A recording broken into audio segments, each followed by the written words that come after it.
Welcome back, ladies and gentlemen. Here we are at game number 2 between MC and Bomber. This time on the map, Antigua Shipyard. Bomber ends up losing last game, pushing out early on with some marine aggression, which MC was able to successfully defend against.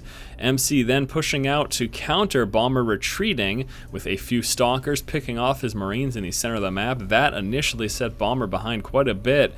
MC then followed up with a DT drop, which really devastated Bomber at that point, and then it was pretty much just MC's game to win from there on out. One final attack ended up sealing the deal, and yeah, pretty rough game last time for Bomber. Hopefully this time he's got a better showing.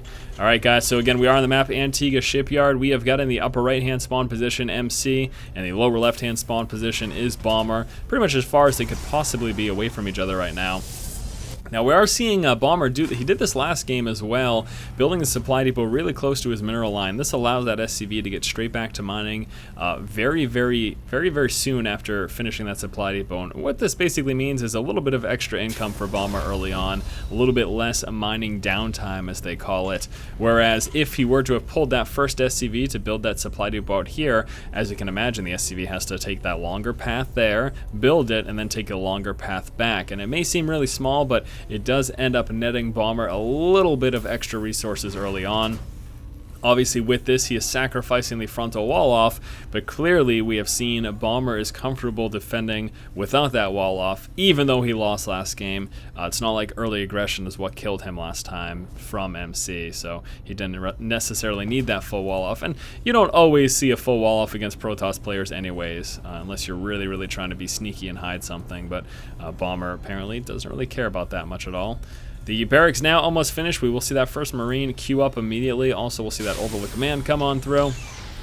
And no gas yet, so we are going to assume we will be seeing the same build this game as we saw last game from Bomber, which will be a 1 barracks into expand build.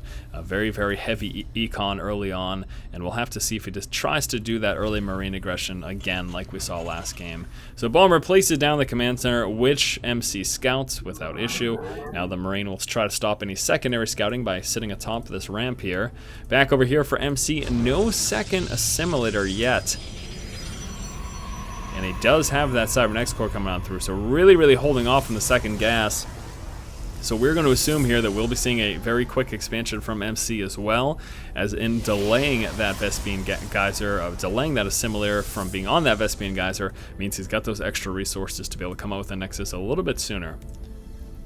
With this, we won't be seeing a lot of sentries early on from MC, just because he does not have the Vespian production to do so, but should just be seeing some Zealots and Stalkers, and that'll pretty much be it to coincide with this early expansion here. Back over here, Bomber almost finished now this command center bunker coming out to try to prevent any early aggression from his opponent from being that effective. Both workers chilling out by the tower. The SCV says, heck this, I'm getting out of here.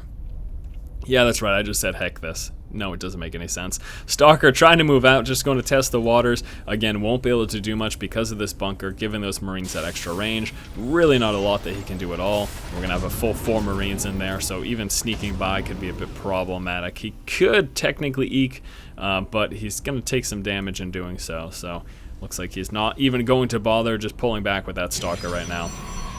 Back over here for MC, we do have that expansion up. That is about 1/3 of the way through right now. Also that second assimilator finally getting placed down. Now it's coming out with a second sentry actually, so after that Zealot and Stalker following up with a few more sentries, as he is able to maintain enough Vespian to do so. Also Chrono boosting out his workers, wants to get a heavy probe count, which will allow him to saturate this natural expansion pretty much as soon as it finishes. Back over here in the main base for Bomber, sticking Marine heavy again. See if he's going to come out with a Marauder out of this. Nope, it's just sticking with the Marine again. I wonder, is he going to go for a timing push here? Will we see a stim pack timing push from him? It is possible. Keep an eye on that research, see if he decides to get that early on. Or if he's just going to go for combat shields. What will it be? 100 Vespian is here. There's the stim pack. So it looks like we may be seeing a stim pack timing push here from Bomber. Very interesting. Has he pulled his guys off the gas? Nope, and his second refinery coming up, so it looks like he does plan to tech up after this as well. Robotics facility again built over here for MC. Also 2 more gateways building.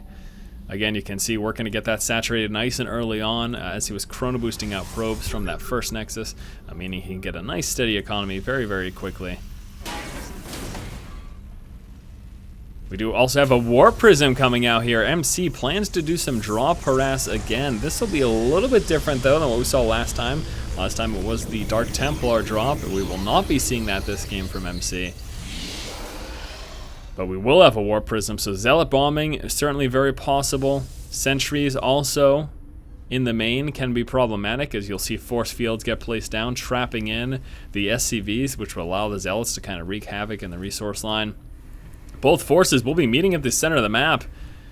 Oh, a little concern for those Marines. There's a force field. Ouch. Ouch. Bomber loses pretty much his entire force there. Man, oh man, talk about wrong place, wrong time. That was really, really unfortunate for Bomber. Pylon placement right here. We're going to get vision of the high ground from the Warp Prism, which will allow continuous warp-ins from that pylon. Sure, the Warp Prism could have, you know, warped in things as well, and it is going to do that, but nothing to keep in mind. Oh, here it goes. Here it goes. So what he's going to be doing now is force fielding the ramp, which prevents a Bomber from getting his forces up here to defend. And so long as he can maintain that force field. Oh no, units sneak in. MC drops the ball a bit and ends up letting units in, but not that it really matters, because as you can see, MC has got more than adequate forces here to just tear through what Bomber has. Bomber trying to stay alive, pulling out with some more SCVs. Trying to take out the Zealots. The Zealots are so durable, even with low health, though. And Bomber calls the GG. Second game in a row. MC cleaning it up. MC goes for an early Warp Prism drop inside of Bomber's main, which allows him to force field Bomber out for a majority of the engagement, which really, really wreaks havoc. He actually, one of the biggest things, as you can see, dropping that tech lab, preventing the research from completing. Oh, that is terrible, terrible indeed. And even with a botched force field allowing the Marines in, MC still had more than enough to take care of his forces. Great game again for MC, and once more, unfortunately for Bomber, not able to deal with this aggression at all.